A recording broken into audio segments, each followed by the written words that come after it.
Pemirsa, aduh udah sampai segmen terakhir, tapi saya masih tetap akan meminta ada cerita-cerita yang menarik nggak sih dari Pak Andre ini, ya, yang akan disampaikan di Kata Dokter pastinya. Sudah kita bahas semuanya ya, mudah-mudahan cerita ini juga bisa mengingatkan kita bahwa COVID itu nyata, COVID itu ada, COVID itu mematikan, tapi kita bisa mencegahnya dengan limbah. Pak Andre, coba diceritakan, waktu itu dirawat ya, kemudian kan pasti dari ICU pindahkan ke kamar biasa. Ada cerita yang menarik di situ yang mungkin pemirsa di rumah tahu.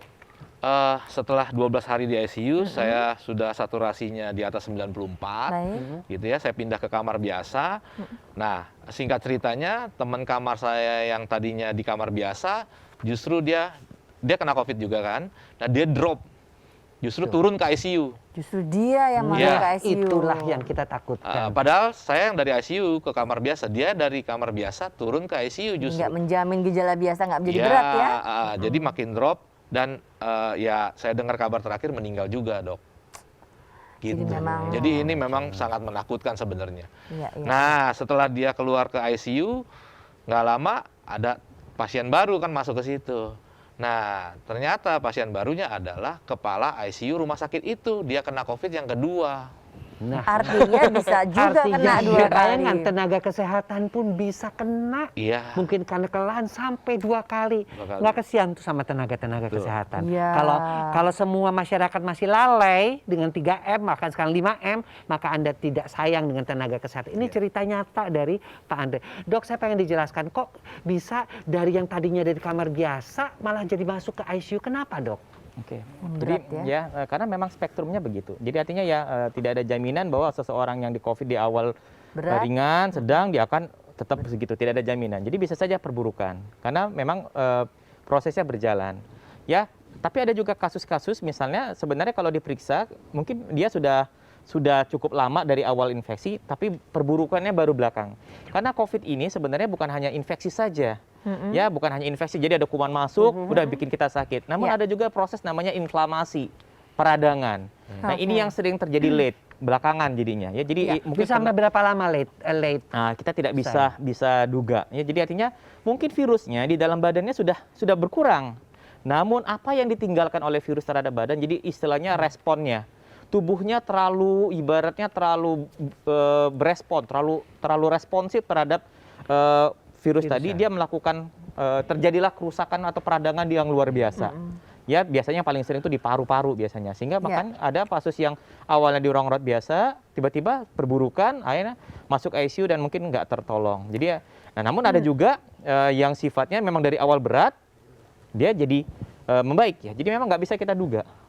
Pelajaran yang bisa kita ambil dari kasusnya Mas Andri ya sebenarnya memang ya tadi COVID itu memang ada real story. Bahkan beliau juga menceritakan bahwa sebenarnya ada kepala ICU dalam hal ini tenaga kesehatan yang terkena infeksi kedua. Nah, itu sebabnya kenapa memang vaksin itu perlu diberikan pada mereka-mereka yang high priority ya, yang paparannya tinggi terhadap paparan. Nah, sehingga mereka yang harus kita lindungi. Nah, saya juga pengen ke Mas Andi dulu deh. Mas Andri, tolong kasih tahu masyarakat. Kode nih, kasih tahu ke masyarakat dengan pengalaman Mas Andri ini, gimana sih supaya masyarakat aware dan mengerti bahwa COVID ini memang berbahaya. Silakan ajak masyarakat untuk hati-hati. Jadi buat mungkin teman-teman ya, para masyarakat gitu ya. Tetap tadi kata dokter gitu ya, jaga yang namanya 5M, sekarang udah 5M gitu ya. Jadi lebih hati-hati lagi ya di luar sana. Kalau memang perlu keluar ya gunakan itu ya, masker, jaga jarak segala macam. Lalu kalau tidak perlu keluar usahakanlah ya, jadi mengurangi. Nah, yang terpenting mungkin buat para yang sedang berjuang nih ya di luar sana, di rumah sakit atau mungkin isolasi mandiri, itu yang pertama memang harus jaga pikiran. Betul. Ya, karena pikiran itu ketika datang yang negatif, pasti datang yang negatif, Dok. Karena saat itu nafas saja udah susah. Nah, itu harus benar-benar dilawan ya. Kalau bisa memang benar-benar digantikan dengan yang positif. Jadi kita mau berjuang nih untuk hidup ya, untuk keluarga kita dan lain-lain.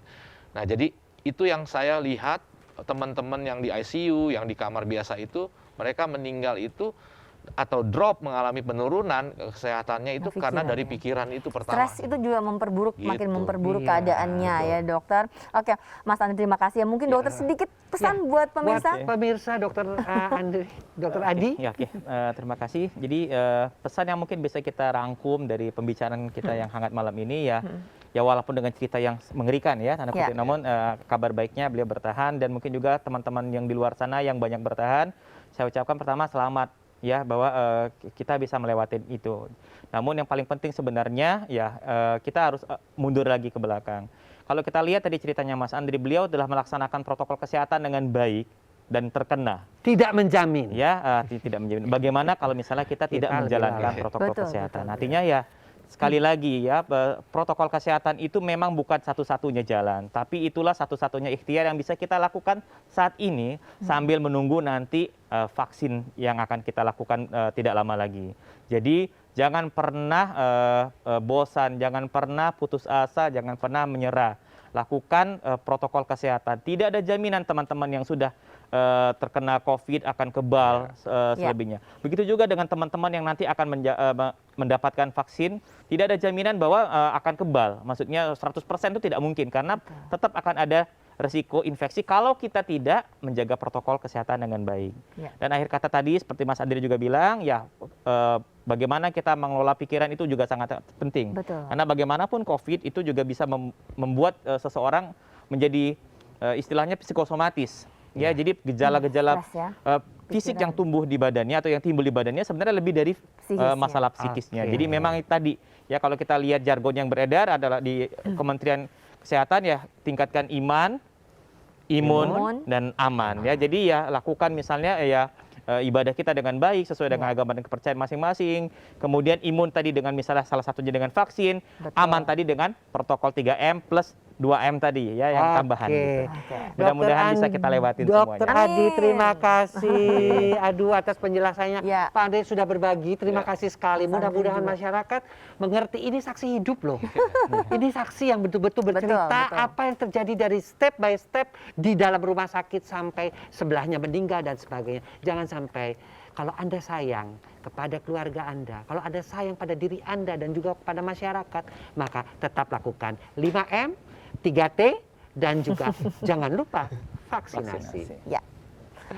Nah, pemirsa, untuk itu kami akan undur diri, dan jangan lupa tetap saksikan Kata Dokter setiap hari Minggu jam 19 sampai jam 20 hanya di JAK TV dari Jakarta Untuk Indonesia. Bye. Dokter, terima kasih.